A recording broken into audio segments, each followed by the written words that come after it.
What's up, everybody? My name is Tyler Adolfo. I hope that you are all having an outstanding day. If you're new here, please hit that subscribe button. If you're a returning viewer, welcome back. Glad to have all of you here. In today's video, we'll be looking at an interesting question. And the question is mania fun? Well, it's not a simple yes or no answer for me, looking at my experience. And so I'm going to pose the question like this instead. To what extent, if any at all, was mania fun? Now we have a more interesting question that we can work with. Now, I'm not going to walk through my experiences chronologically for mania. Instead, I'm going to draw from some moments that I feel like were prominent and that I feel are sufficient enough to answer the question. So starting off with the beginning stages of my mania, because I didn't just start off having delusions and hallucinations that Nazi agents were after me, or that my house was wiretapped, or that people were trying to kill me, and that people were spying on me. I didn't just arrive at that conclusion immediately. In my mind, at first, everything was in a sense of normalcy, and my mania manifested in terms of one word. The word I would use to characterize it is speed. Speed of thought, speed of speech. And this was really noticeable because I immediately became super socially affable. Now, I'm somewhat more on the extroverted side, not to an extreme degree, but I'm by no means a natural social creature. And yet, when I was in a manic state originally, I was super socially affable, easy to talk to, easygoing, warm, friendly, cordial, you name it, I was it. And not just that, but I also experienced heightened levels of productivity, at the sacrifice of certain things, to the detriment of my sleep and to the detriment and neglect of other important things, which we'll get to in a moment.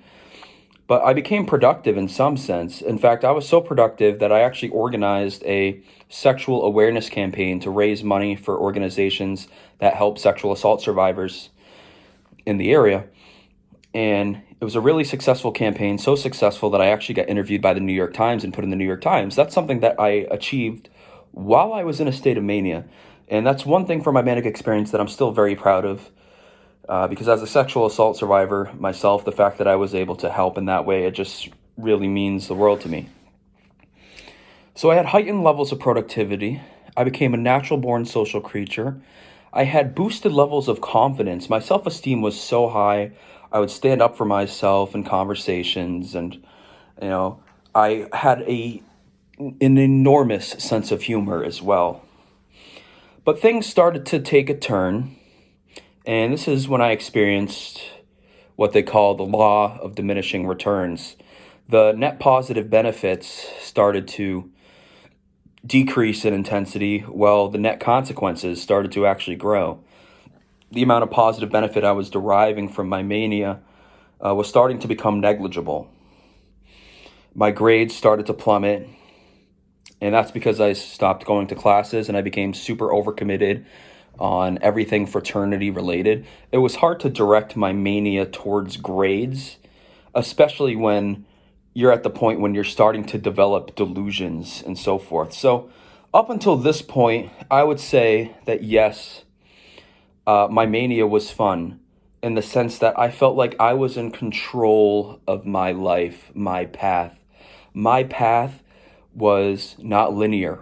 It was all over the place. And I was interacting with all kinds of people and doing all kinds of things and really putting myself out there, taking bold risks. I was being incredibly audacious.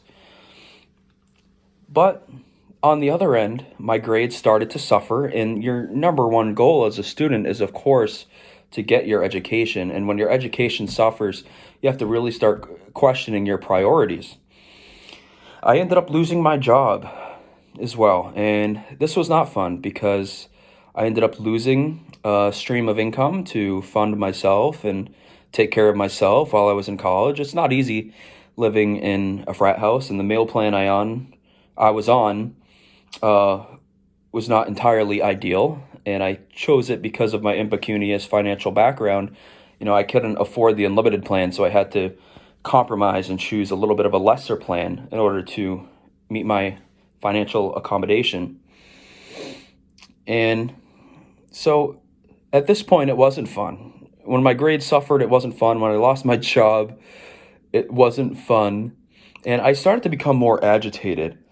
And at this point in time, I would refer to myself as a delusional auctioneer because I could rattle off 10 to 12 instantaneous thoughts that would have no correlation to each other whatsoever in a minute of conversation. So in 1 minute of conversation, I would say 10 to 12 different things that are completely nonsensical.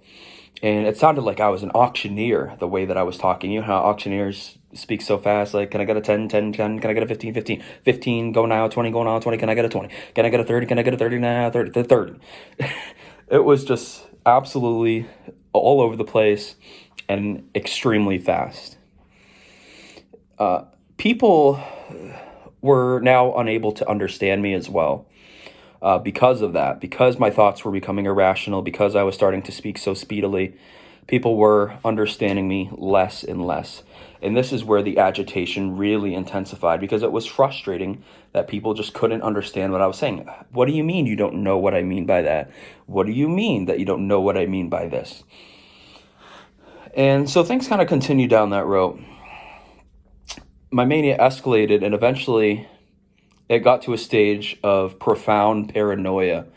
I was so profoundly paranoid during one moment of my mania that I actually barricaded myself inside of the frat room when I was there because I thought that there were Nazi agents trying to get me.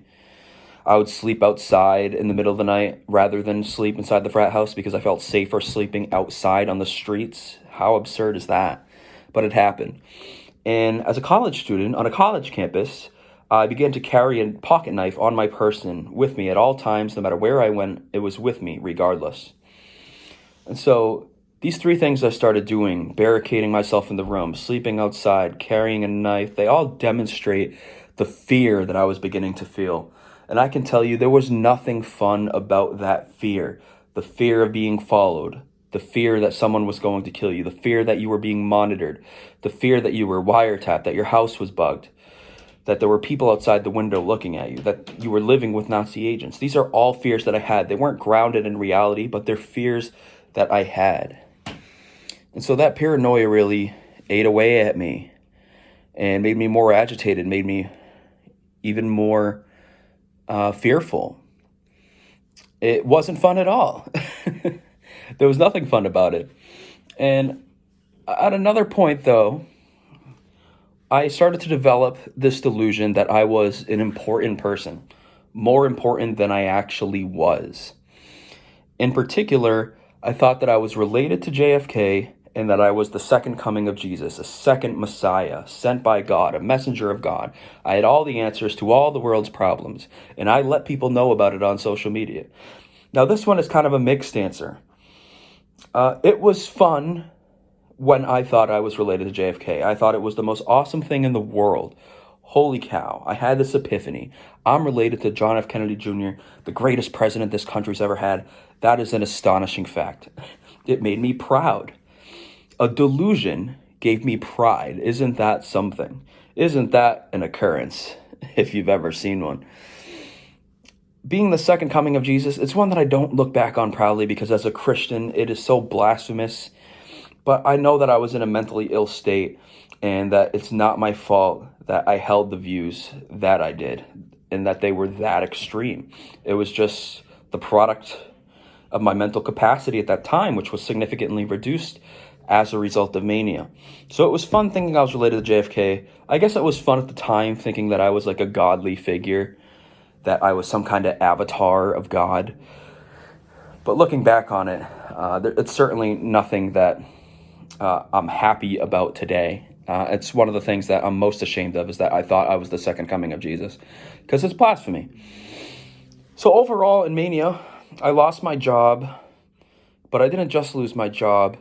I actually lost my education too because the fear and paranoia became so extreme. I actually got in a fight with one of my best friends from childhood. And of course, we're no longer friends today. Never will be again. And as a result of that fight, I got expelled by my university. They found out about it and they expelled me. And as a result of that fight, I was also arrested by gunpoint. And I'll be talking about that fight in a different video, but I just wanted to point out that I also lost my education. I got arrested, and being inside the jail while manic, there was nothing fun about it. I thought they were trying to poison me with the food. I started hallucinating and seeing faces of like people who I thought were Nazis on the guards' faces. It was just disastrous all the way around. And probably the hardest part about Mania for me was that I lost all my friends. And these are people that I would have fun with on, a daily basis, that I had fun with regularly for years. And now I don't have friends anymore. And so there was nothing fun about that. So to what extent, if any at all, was Mania fun? In my case, it depends on the circumstances of any given moment. There were elements of my mania that were fun, that felt like I was on top of the world, that gave me ideas of grandiosity. But those times of grandiosity were ephemeral. They were incredibly short-lived. They were not everlasting. And not lasting a long time, it quickly struck me back into an extreme state. The benefits of the mania definitely did not outweigh the negatives, is what I'm trying to emphasize here. So, was Mania fun?